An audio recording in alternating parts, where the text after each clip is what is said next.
Good morning friends. Wish you happy new year. காலைல எழுந்தாச்சு, சுவாமிக்கு விளக்கு ஏற்றணும். அதுக்குள்ளே டிகாஷன் போட்டுடலான்னு தண்ணி கொதிக்க விட்டாச்சு. டிகாஷத்துக்கு தண்ணி ஊற்றலாம். அதுக்குள்ளே போய் விளக்கேற்றிட்டு வரேன். அதுக்குள்ளே இறங்கிடும். அப்போ தான் கரெக்டாக இருக்கும். பால் காய்ச்சி இறங்கிறதுக்கு கரெக்டாக இருக்கும்.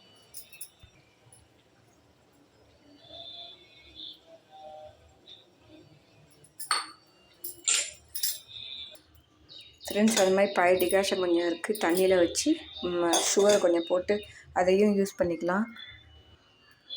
ஃப்ரெண்ட்ஸ், விளக்கேற்றியாச்சு. வாசலில் கொண்டு வைக்க வேண்டியதான். சுவாமிக்கும் விளக்கேற்றியாச்சு. இன்றைக்கி வாசலில் கொண்டு வைக்க வேண்டியதான். ஃப்ரெண்ட்ஸ், வாசலையும் விளக்கேற்றிட்டேன். ஏற்றி வச்சாச்சு. கோலம் போடணும் ஃப்ரெண்ட்ஸ். தொடச்சி வச்சுருக்கேன். மாவு ஊற வச்சுருக்கேன், அரைக்கணும். மாவு கொஞ்சோண்டு அரிசியும் கொஞ்சோண்டு லைட்டாக உளுந்தும் ஊற வச்சுருக்கேன். ஊறணும். இது இழக்கோலத்துக்கு வாசலுக்கும் சுவாமிக்கும். அப்போ பளிச்சுன்னு வரும் உங்களுக்கு உளுந்து கொஞ்சம் போட்டால். அதனால தான்